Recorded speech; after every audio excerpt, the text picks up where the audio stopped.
Thank you for joining us. Subscribe to our channel for more compelling tales of infidelity and its impact on marriages. Why do people engage in such destructive behavior, risking their families and their own lives? Today's story revolves around a husband's journey through the labyrinth of adultery. Will he emerge triumphant or succumb to the deceit of his unfaithful wife? Let's delve into the narrative. Our protagonist, Opus, stumbles upon a shattering secret that threatens the very foundation of his marriage. He is left in a state of shock when he witnesses his wife in the arms of another man.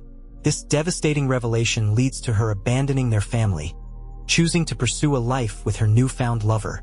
As we delve deeper into this captivating narrative, I hope you find yourself engrossed in the intricate details. Now, let's shift our focus to Jim and myself, concluding our shift at the factory and embarking on our shared journey home.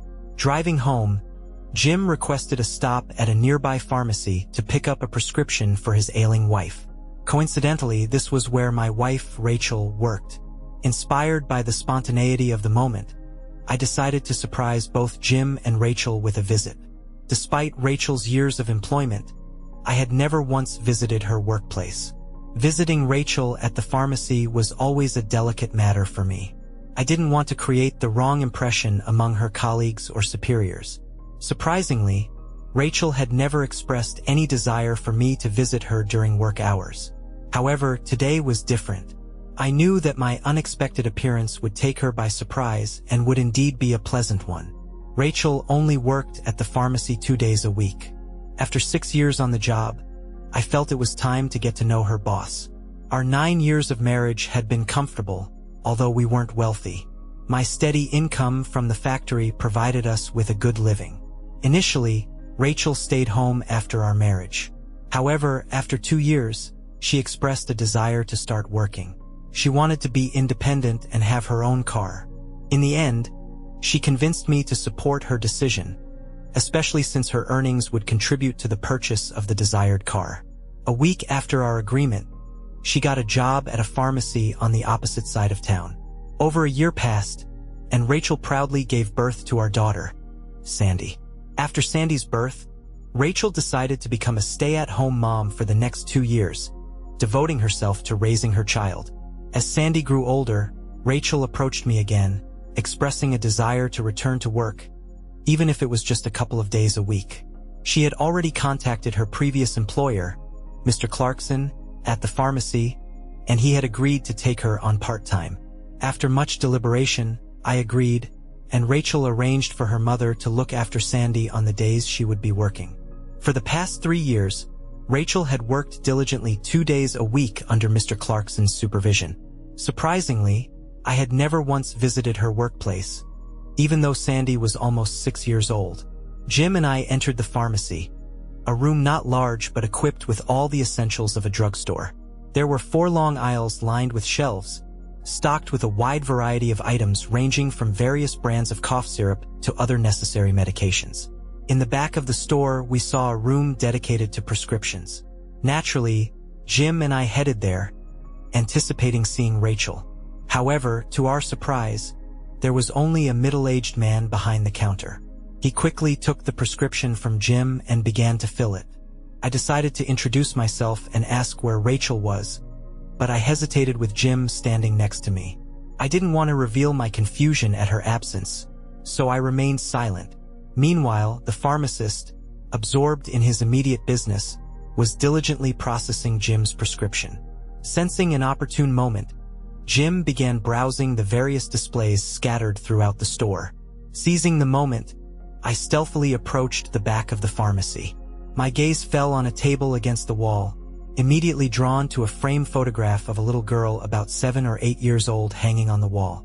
The resemblance between the child in the photograph and my own daughter, Sandy, was striking. The little girl had the same flowing golden curls and piercing blue eyes as Sandy. Even her smile was similar. I stood stunned, scrutinizing the photograph. The uncanny resemblance made me feel like I was seeing Sandy's future appearance. A wave of curiosity washed over me.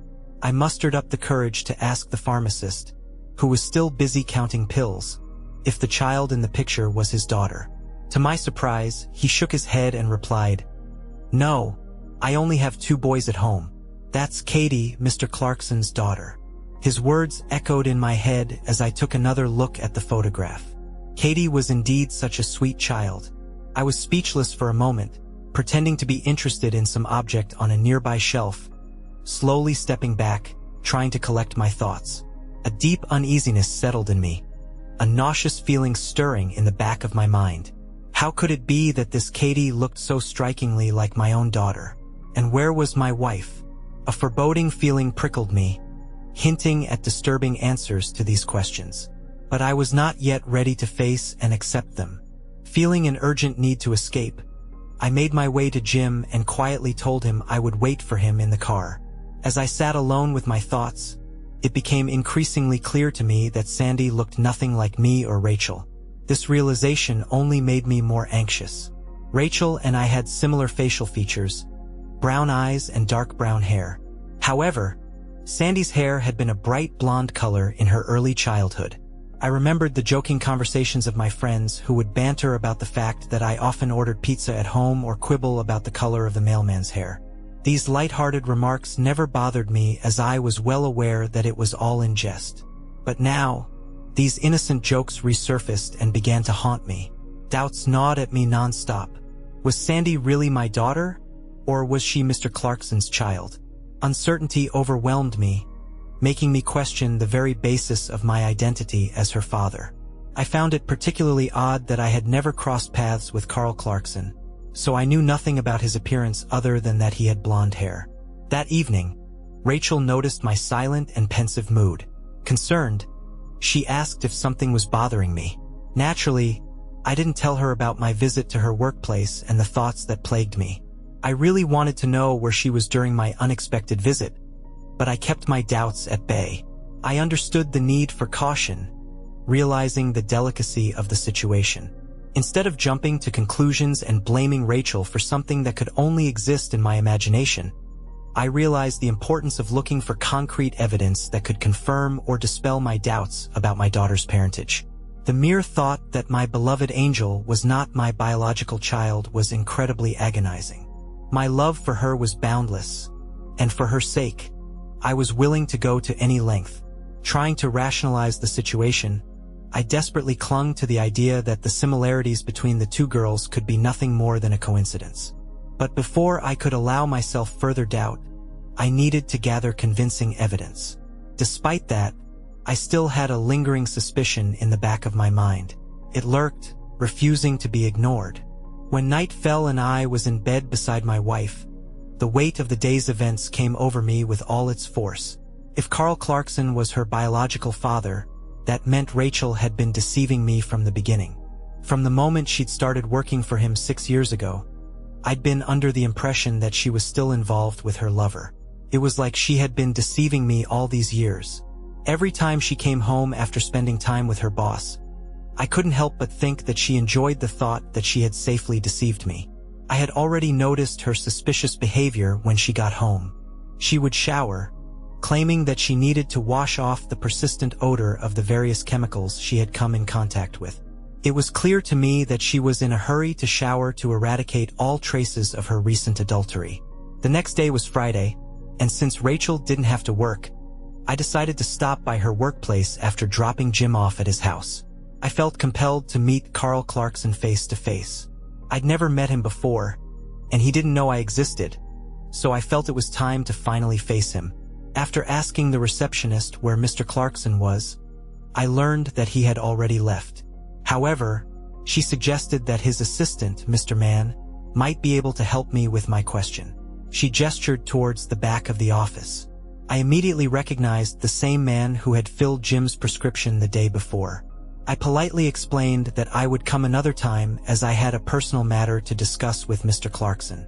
At the same time, she suddenly told me not to come to the pharmacy on Tuesday or Thursday afternoons as he was always absent during those hours. Without saying a word in response, I just nodded, signaling that I understood the situation. As I got into the car, I mumbled to myself, realizing that I was completely confused. Rachel was hired to assist Mr. Clarkson on those particular 2 days, her duties including counting pills and helping to fill prescriptions. Interestingly, She constantly addressed him as Mr. Clarkson. That said, I had just learned that it was on the days that Rachel worked that he took the day off. This left me puzzled, questioning what Rachel was doing on those days. After all, her role was to assist her boss during those hours, but she was nowhere to be found. Maybe she was accompanying him somewhere else. After the birth of our daughter Sandy, I strongly objected to her going back to work. Despite this, she persisted and eventually, I reluctantly agreed. Now, I was haunted by a heavy feeling about her work and the image of the picture of our child on her desk. Doubts about my wife's fidelity grew stronger every day. Was she having an affair with her boss?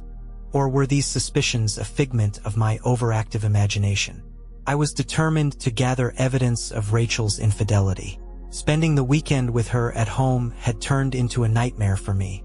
Every time I looked at her, I couldn't help but think that she was having a secret affair with her boss.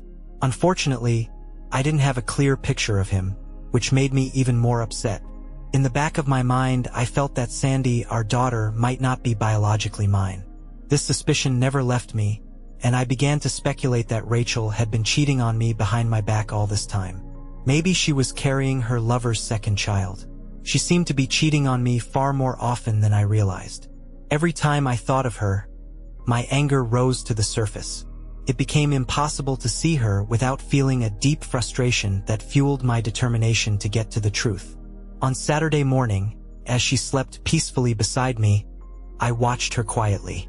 She was undoubtedly a beautiful woman, but the thought of her possible betrayal weighed on me, drowning out any admiration. Throughout the morning, we didn't exchange a single word, maintaining an awkward silence.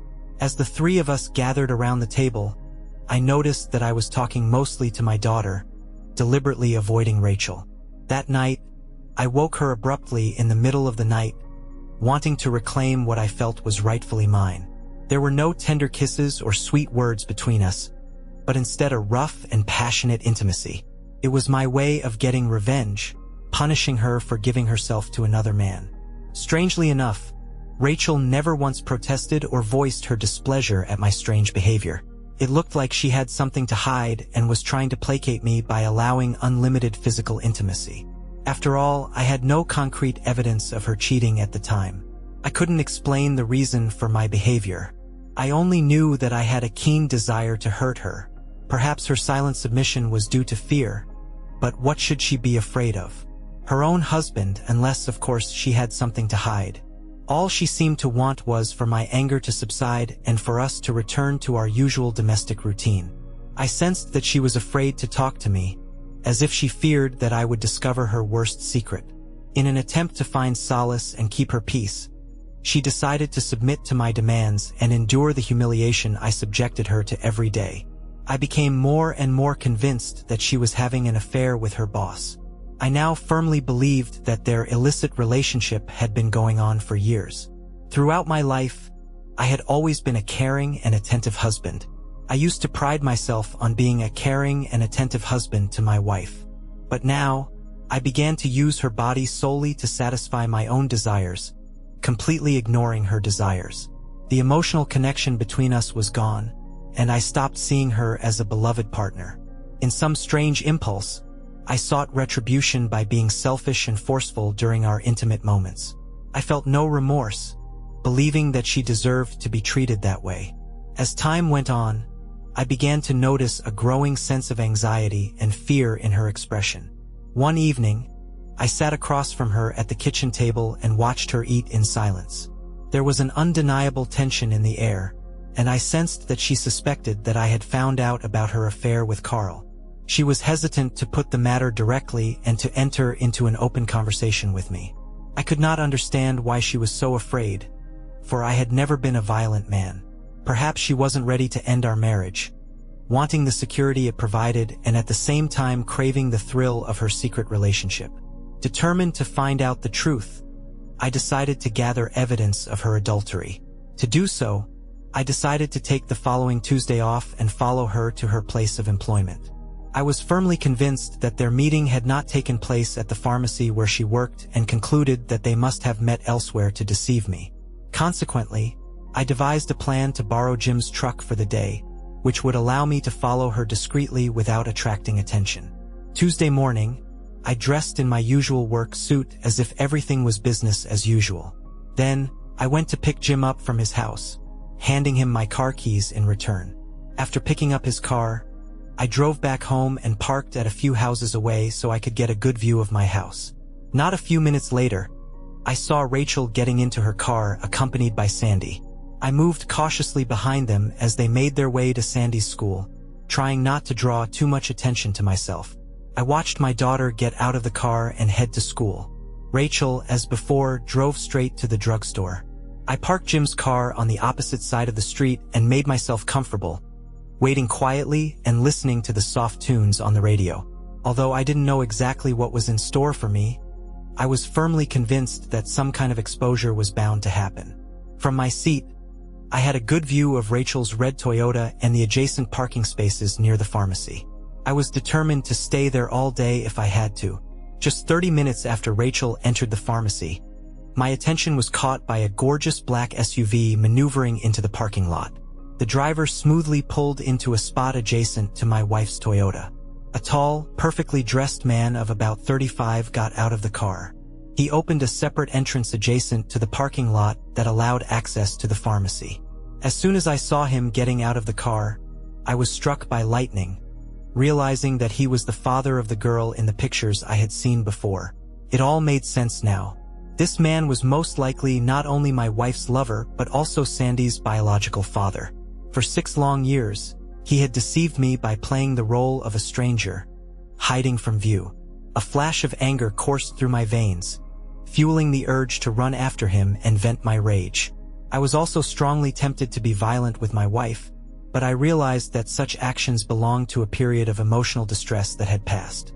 I was 6 years too late to react to my anger. Perhaps if I had confronted her after the first or second instance of infidelity, there might have been a chance to save our marriage.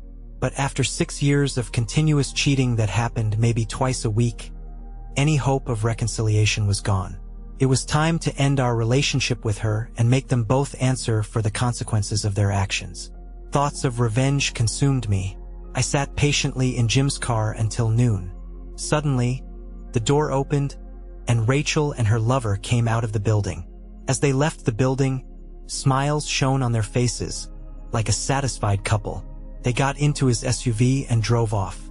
Following their black vehicle was not difficult, as my wife's lover expressed no desire to hurry. After 15 minutes of navigating, we found ourselves on a country road that led to a lake.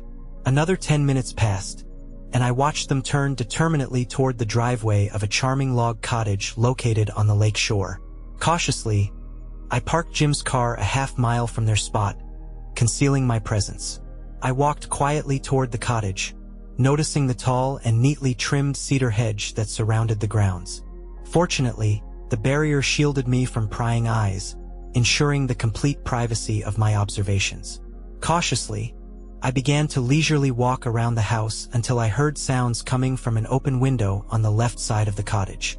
Cautiously approaching it, I was soon able to peer through the partially ajar window, which was as high as my shoulders.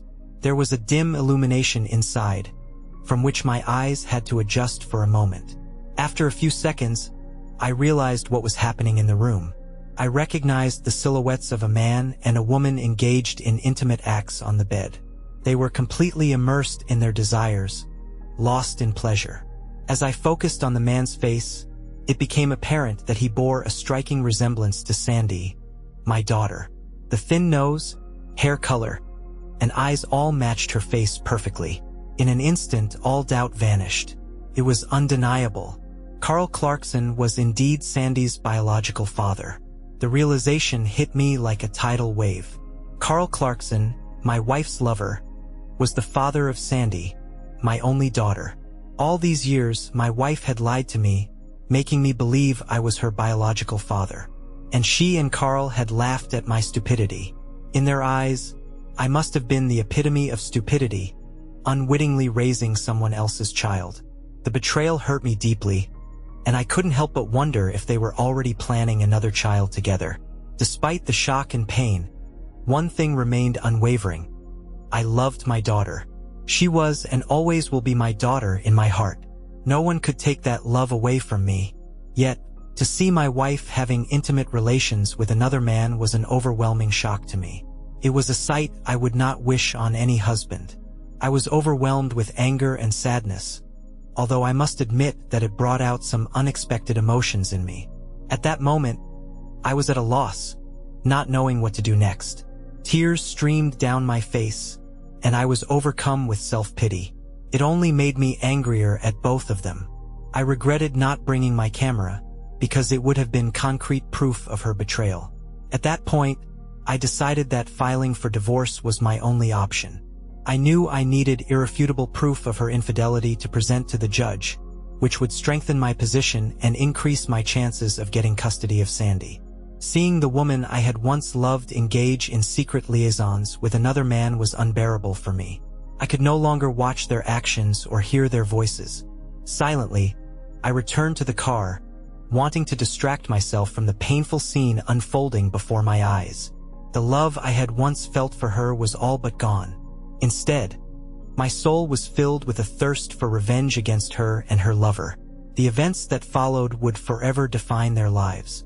That evening, Rachel came home at the usual time after a long day at work. Without saying a word, she went upstairs to take a refreshing shower, while I busied myself with preparing dinner for our family, which was a regular occurrence on the day she worked.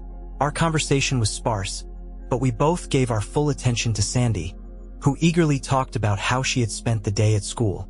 The next morning was Wednesday, and Rachel had the day off work.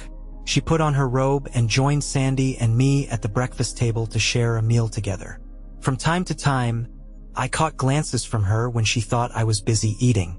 There was a strange expression on her face that spoke volumes. I guessed that she suspected that I had found out about her illicit affair with her boss. I even caught a hint of fear in her gaze. When evening came and Rachel was busy cleaning up the dishes in the kitchen, I decided to share a story with her, albeit a fictional one. I told the story of a fictional factory employee who had recently shocked his wife by catching her with another man. I described how he attacked his wife after learning of her infidelity. I also mentioned that his co-workers at the factory were plotting to punish her lover. Rachel listened in silence, her eyes widening with each word. Finally, she turned to me and asked if I thought such behavior was justified. I calmly explained to her that a woman had no right to betray her husband like that, emphasizing the seriousness of the affair and its consequences. It was just and right that both the wife and her lover be punished for treating the sanctity of marriage with great disrespect. When Tuesday came, I again took the day off and borrowed Jim's truck. At noon, sitting in my car, I had lunch, after which I proceeded with my plan. This time, I drove to a cottage on the shores of a quiet lake, knowing full well that Carl's black SUV would be parked out front. Armed with a video camera, I prepared to capture irrefutable proof of their infidelity. This proof was necessary not only to gain custody of Sandy, but also to reveal the truth to Carl's unsuspecting wife. I wanted to hurt him as much as possible. He would pay dearly for the thrill of his illicit affair with my wife. At one time, I had considered doing DNA tests on both myself and Sandy, intending to use it as conclusive evidence of her infidelity. But I soon realized that even if I could prove that I was not Sandy's biological father, it would give my wife the opportunity to take Sandy away from me in court. Instead, I decided to pretend I didn't know this fact, hoping that the videotape of their intimate encounters would be proof enough. Once again, like last time, they were engrossed in their playful antics on the bed. But this time, I was videotaping every intimate detail. While discreetly filming their actions, I overheard Carl talk about his intentions to make sure his wife could never get her driver's license, which would prevent her from following him later. Rachel confided to Carl that I had been acting strange the past few days. She was overcome with an unsettling fear, suspecting I might be aware of their illicit affair. I could sense Carl's growing nervousness. I realized I'd gotten enough footage of this insidious betrayal. I returned home, taking on the familiar role of cooking dinner while she was at work. She usually finished work at 6 o'clock and came home 15 minutes after the end of the day. It suddenly dawned on me that during these work hours, She and Carl must have been engaged in their secret trysts from 2:30 to 5:30 p.m., while I was diligently preparing meals for our family, unaware of the impending dissolution of our once friendly household. That evening, a decision formed in my mind. I would utilize the power of their shared fear of me. It is important to note that violence does not define my character. I must admit, however, that the fictitious story of the factory worker who resorted to violence when he learned of his wife's infidelity really shook her to the core. Combined with the newfound confidence and power I had over her body and soul, it probably played a significant role in creating the image she had of me at this point. I assumed that she was simply stalling for time, eagerly awaiting an event that would help her rid herself of our connection. Perhaps she was looking forward to the day when she could hand me the divorce papers, allowing her to find comfort in the arms of her lover forever. The following Wednesday at dinner, I broached the subject again, mentioning an unhappy husband from work. I recounted how he had finally taken revenge on the lover who had messed around with his unfaithful wife. I emphasized convincingly that this woman's lover was now lying in a hospital bed and receiving the punishment he deserved. Continuing to fan the flames of her fear, I revealed that the husband who betrayed her had initiated divorce proceedings, demanding custody of their children as well. I could feel Rachel's intense shock as she absorbed my words. She continued to eat in silence, but her trembling hands betrayed her inner turmoil. The next day, returning from a secret rendezvous, she was visibly nervous. From her transparent eyes to my observant gaze came fear. During dinner, I deliberately started a conversation about her work, subtly inquiring about her boss, his appearance, his family, and other details. Until that day, I had never been interested in her boss, so my sudden curiosity about him made her uncomfortable and me positive. I began to ask about her duties at the pharmacy and to find out how satisfied she was with her job. To reinforce her doubts and stoke her fears, I casually mentioned that I might one day surprise her with a visit to her workplace. Her face showed shock, but she remained silent with a strange expression on her face. She nodded slowly, unable to find the words. Over the weekend, I decided to take Rachel and Sandy out to dinner, trying to keep up the semblance of a loving family. But even Sandy could sense how her mother's behavior had changed over the past few weeks. My daughter sought comfort in me, directing her questions and seeking the comfort of an embrace solely in my presence. That evening, as we were nearing the end of our meal at the restaurant, Sandy excused herself to the restroom, leaving us alone. Taking advantage of the moment of privacy, I gently asked Rachel if something was bothering her and if she wanted to share her worries with me. "Understand me, dear Roger," she began, confusion and concern evident in her voice. "It's been a long time since you've been close to me. Tell me, when was the last time we made love?" Her gaze settled on me, concern reflected on her face. It was obvious that she was starting to feel remorse, but it was equally obvious that confessing her infidelity wasn't part of her plan. Even if she had apologized and confessed, I knew I couldn't forgive her. It was too late now. Her actions, not only against our marriage but also against Sandy, were unforgivable.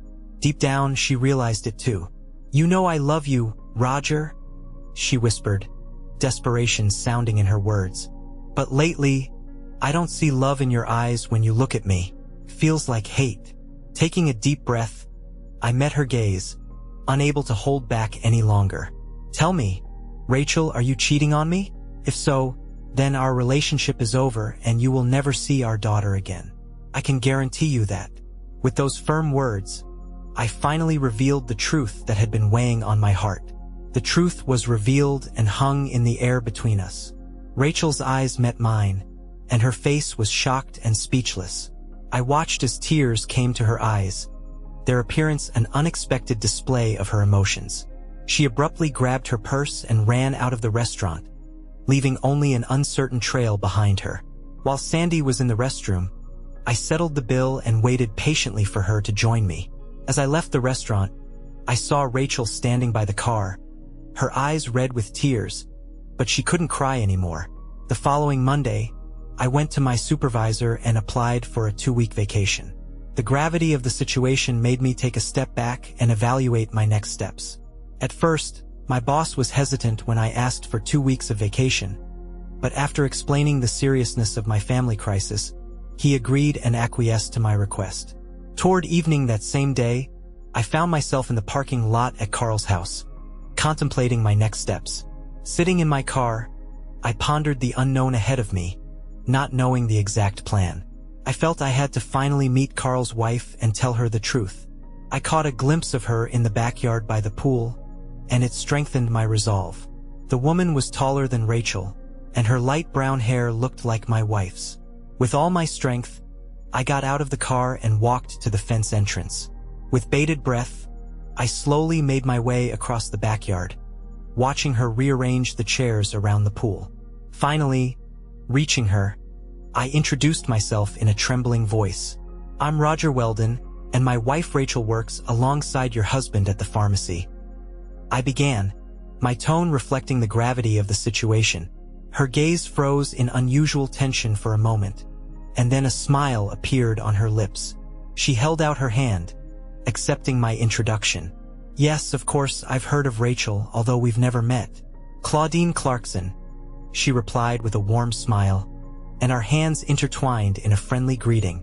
At that moment, it became clear to me that she knew nothing of her husband's affair with my wife. As I considered the gravity of the truth I was about to share with her, I realized that there was no escaping the devastating effect this revelation would have on her. Nevertheless, she deserved to know the real story. With a sense of urgency, I decided it would be best to go directly to her and get straight to the point. "I apologize for the sudden nature of this meeting, Mrs. Clarkson," I began, my tone reflecting the gravity of the situation. "I have something to tell you, and I know it will cause you great pain. Your husband and my wife are in a long-standing love affair." The words hung in the air as she stood before me with a frozen expression of shock on her face. For a few silent moments, she stared at me intently, her mouth slightly ajar. Then, like a fragile dam, tears appeared in the corners of her eyes. She stood motionless, unable to utter a word, until finally, stunned, she put both hands to her mouth in bewilderment. Before I could recount all that had happened, however, she interrupted me, gathering strength and asking if I had any physical proof of my words. "Yes," I replied firmly. "I have proof of their affair. I have photographs of them together at your lakeside cottage, and I'm afraid more evidence could be found." Their relationship lasted more than 6 years. As soon as those words escaped my lips, they were followed by another horrifying revelation. "In addition, I strongly suspect that your husband is the biological father of my daughter." The gravity of this statement made Claudine lose her composure. A fit of tears came over her, and I quickly helped her into the house. As I walked her to the couch, I waited patiently, giving her a few minutes to recover from her tumultuous emotions. Taking a seat in front of her, I carefully pulled a picture of my daughter out of my wallet and held it out to Claudine. "This is Sandy, my daughter," I began, noticing Sandy's obvious resemblance to her husband. "Note her striking resemblance to your husband's same blonde hair, same thin nose, high cheekbones. Moreover, she bears a striking resemblance to your own daughter," I continued, turning my attention to the photograph of her daughter hanging on the mantelpiece. Rising from my seat, I picked it up and carefully placed both pictures side by side on the coffee table in front of her. "Look at that undeniable resemblance, Mrs. Clarkson?" I asked, emphasizing the connection between our daughters. "Indeed, the resemblance between our daughters is striking. It is clear to anyone who sees them that they could be twins. The evidence speaks for itself, and it is clear that they are sisters related by blood." Claudine's tears stopped after this discovery. She clutched both pictures tightly in her hands and stared at them. After a moment, she raised her eyes to me and asked with desperation, "What are we going to do?" Taking a pause to collect my thoughts, I firmly replied, "Personally, I have decided to divorce my wife and get custody of my daughter." Realizing the gravity of our situation, I acknowledged that this was likely the only fair and just decision for both of us. After being tormented by doubts for some time, I finally saw the harsh reality. Carl really was cheating on me. As the man responsible for the laundry, the proof had been in my hands all along. He will not get away with this betrayal. He will pay for his actions. "Mrs. Clarkson," I strongly suggested, "I suggest you contact a lawyer if you wish. I can provide you with copies of the photographs I have of their intimate relationship, but we should wait a few days before disclosing their affair. There's a strategic reason for this approach, and I'll explain it to you." I got the tape out of the car, and we watched part of it together. Claudine continued to cry, overwhelmed with emotion. After a few minutes, she asked me to stop the tape, wanting a break from the unbearable truth unfolding before her eyes. After Claudine had managed to regain her composure, I proceeded to outline my intentions and plans. I suggested that we both wait a few days before informing the couple of what we knew about their affair. With a heavy heart, she reluctantly agreed to this course of action. On Tuesday, I sought the advice of my attorney, sharing with him the photographs I had received of the unfaithful wife. However, the lawyer explained that getting custody of Sandy would not be easy, especially since I am not her biological father. He warned that if my wife demanded a DNA test and proved that I was not Sandy's biological father, it could significantly weaken my argument. Given the advice of an attorney and the possible consequences, I realized that a child support lawsuit against Carl would likely result in the loss of custody of Sandy, an outcome I desperately wanted to avoid. Upon realizing this, I made the decision to stop any legal action for the time being. Realizing the need to take matters into my own hands, I decided to devise a plan that would force my wife to leave our home and voluntarily relinquish custody of Sandy in my favor. This became my new goal, and I began to chart a complicated path to ensure my daughter's safety and well-being. If I could somehow convince my wife to go away with her lover, even if only for a short time, it might play in my favor. By doing so, she would create a dubious situation that would call into question her ability to gain custody of our daughter in the event of our divorce. At this point, no DNA tests had been done, providing no concrete evidence that I was not Sandy's biological father. It dawned on me that the judge would not look favorably on a mother who was having an affair with another man. When Rachel came home from work that afternoon, I noticed clear signs of her cheating. Her lips were slippery and moist, indicating that she had been intimate. When Rachel found out that I knew about her secret affair, tears streamed down her face, and she began to apologize to me. She tried to talk to me, expressing her remorse and repeating that she was sorry for what she had done. I remained silent, offering no words of comfort or response. Sensing my indifference, she began to say that she would end her affair with Carl and quit her job. She claimed to love only me and begged me to forgive her, promising to redeem herself. But it was quite obvious to me that she was lying. Hearing the derogatory remarks she made about me while at the cottage with her lover, I realized that she had no sincere intention of leaving him. Despite her attempts to buy time, it was becoming painfully clear that Rachel had made the decision to leave me for Carl. The only thing keeping her from leaving immediately was Sandy. In her fear of my immediate reaction to get Rachel to run off with her boss, I realized I needed to increase her fear. I wanted her to fear not only for her own safety but also for the safety of her lover. In a calm tone, I made it clear that forgiveness was out of the question. I explicitly warned her that my revenge on her and Carl would be excruciatingly painful. In doing so, I deliberately left out the fact that I was not Sandy's biological father. Later that afternoon, I honored my recommendation and drove to Claudine's home. She sought legal advice from the same lawyer I had hired. Claudine told me that her lawyer had already made significant progress on the divorce papers for both of us. She also told me that her husband had been acting strangely for the past 24 hours. She had noticed him discreetly loading boxes into his SUV, unaware that she was watching him from the yard. From this, she concluded that he was secretly planning to abandon the family. I reassured Claudine, explaining that this unexpected development could be good for her. If her husband decided to leave them, it would greatly improve her chances of obtaining custody of her daughter. I emphasized that by abandoning his family, he would jeopardize everything. Such actions would reflect poorly on him in the eyes of a judge if it came to that. Naturally, Rachel didn't show up for work on Tuesday. She said she quit her job and vowed never to speak to Carl again. But I treated her promises with complete indifference. I knew she was lying, and the truth was that I wasn't going to stay married to her for long. That afternoon, I watched her discreetly as she gathered her things from the dressing room. It became clear to me that she too intended to leave me soon. Nevertheless, I was determined not to let her take Sandy with her. To reinforce her already strong desire to run away with her lover, I made a deliberate choice to further fuel her fear. That same day, I told her of my plan to deal with Carl the following week. When she inquired about the fate of our marriage, I simply said that once I dealt with her lover, I would decide what to do with her. When I looked into her eyes, her silent gaze reflected unmistakable terror. It is important to note that violence does not come naturally to me. In the weeks leading up to this revelation, I had always treated our relationship with tenderness, both in and out of the bedroom.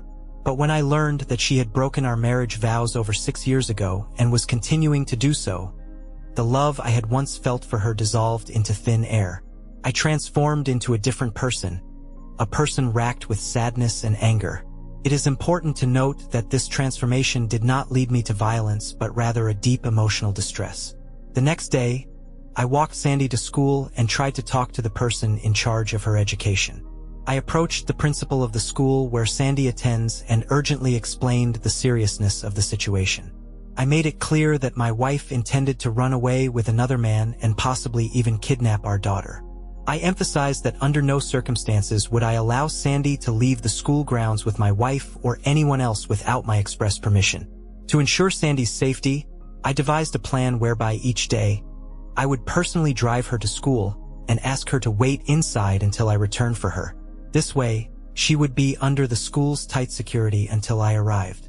After picking Sandy up from school, I returned home, knowing full well that my wife was on the verge of running away from me. I drove to Claudine's house in the evening, knowing full well that my absence would likely force my wife to use the phone to contact Carl. I was glad for the opportunity, since I was counting on them to carry out their plan to elope together. My main desire was to cut my wife out of my life and get as far away from Carl as possible. Filing divorce papers with an unfaithful wife was no longer an option, as there was a significant risk that she would use the legal process to take Sandy away from me. Instead, I planned to create circumstances that would force her to run away with Carl, eventually leaving her daughter behind. Even if it meant moving to the other side of the country with my daughter for just a few days, I was determined to make it happen. If my wife and Carl carried out their plan, arriving at Claudine's house, I saw her in tears. She told me that Carl had taken almost all of his belongings without explaining the reason for his sudden departure. It was clear to me that he was waiting for a convenient moment when I wasn't home to meet Rachel. My first priority, however, was to make sure they didn't take Sandy with them. Without hesitation, I immediately drove to the school where Sandy was attending. To my horror, as soon as I pulled up, I noticed Carl's car driving slowly past the school. To my horror, I saw Carl accompanied by my wife, who had noticed me parking my car outside the school. Realizing that they had been spotted, they hurriedly drove away. Fortunate, my daughter was still on the school grounds. I picked up Sandy and drove her home. Later, I talked to Sandy and gently explained that her mother would have to be away for a while, as she had to visit a sick relative. I reassured her that everything would be all right and, at the same time, shielded her from the harsh truth about her mother's actions.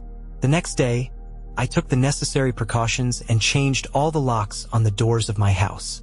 Then, I met with my lawyer and informed him that Rachel had left her family and gone into hiding with her lover. I then contacted a real estate agent to ask for the necessary assistance in selling the house as soon as possible, specifying that it was in my name only. Knowing that the paperwork would not be a problem, I stated that I needed to sell the house immediately. That evening, I contacted Claudine, and I heard on the other end of the phone that she was in tears. She tearfully told me that Carl had left a note on her bed. In the note, he said that he had fallen in love with someone else, which had prompted him to leave the marriage.